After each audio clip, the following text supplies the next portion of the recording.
పూర్వం సిరిపురం అనే ఓ చిన్న పట్టణం ఉండేది. అక్కడ ప్రజలంతా సాదాసీదాగా ప్రశాంతంగా జీవించేవారు. ఒకరోజు ఆ ఊరిలోని ఓ బాటసారి తలపై తేనె పాత్ర పెట్టుకుని వెళ్తున్నాడు.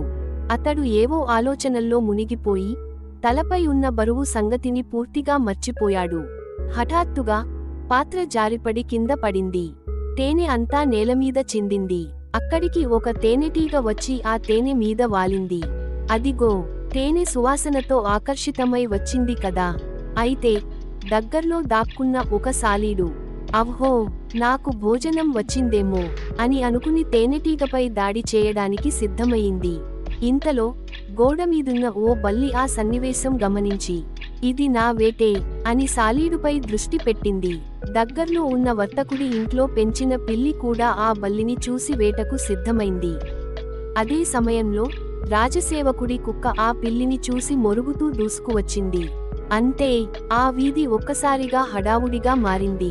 పిల్లిని కాపాడటానికి వర్తకుడు వచ్చాడు. కోపంతో ఊగిపోతూ తన కర్రతో కుక్కపై దాడి చేశాడు.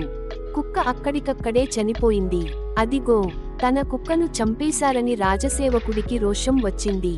తన కత్తిని తీయగానే ఒక దెబ్బతో వర్తకుడిని గాయపరిచాడు. వర్తకుడు రక్తపు మడుగులో పడిపోయాడు. ఇది చూసిన ప్రజలందరూ కోపంతో రాజసేవకుడిపై దాడి చేసి అతడిని చంపేశారు.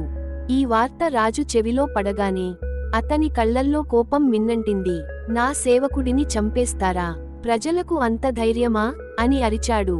అతను సైన్యాన్ని సిద్ధం చేయమని ఆజ్ఞ ఇచ్చాడు. అప్పుడు పక్కనే ఉన్న మంత్రి ముందుకు వచ్చాడు.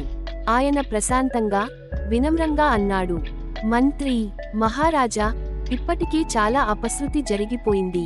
అన్ని సంఘటనలు యాదృచ్ఛికంగా జరిగాయి. తేనె పొర్లిపోవటం, తేనెటీగ వాలటం, సాలీడు, బల్లి, పిల్లి, కుక్క ఇవన్నీ ప్రకృతి సహజాలు. కానీ మనుషుల కోపం కారణంగా ఒకటి తర్వాత ఒకటి అనర్థాలు జరిగాయి. ఇప్పుడు మీరు కూడా ఆవేశపడి సైన్యాన్ని పంపితే మరింత నష్టం జరుగుతుంది రాజా. రాజు కాసేపు ఆలోచించాడు. మంత్రి మాటల్లోని విజ్ఞత ఆయన హృదయాన్ని తాకింది. కోపం చల్లార్చుకుని, నిజమే, శాంతంగా ఆలోచించడం ఎంతో ముఖ్యం అని అనుకున్నాడు. తన కుర్చీపై వెనక్కి వాలి లోలోపలే మంత్రికి కృతజ్ఞతలు చెప్పుకున్నాడు. అంతే, సైన్యాన్ని పంపే ఆలోచనను వదిలేశాడు. ఆ రోజు నుండి రాజు, ప్రజలు ఇద్దరూ ఒక పాఠం నేర్చుకున్నారు. విజ్ఞతతో ఆలోచించడమే ముద్దు. కోపం అనర్థాలకు కారణం. శాంతి పరిష్కారానికి మార్గం. మోరల్: కోపం మనల్ని కిందకు లాగుతుంది, శాంతి మనల్ని పైకి తీసుకెళ్తుంది.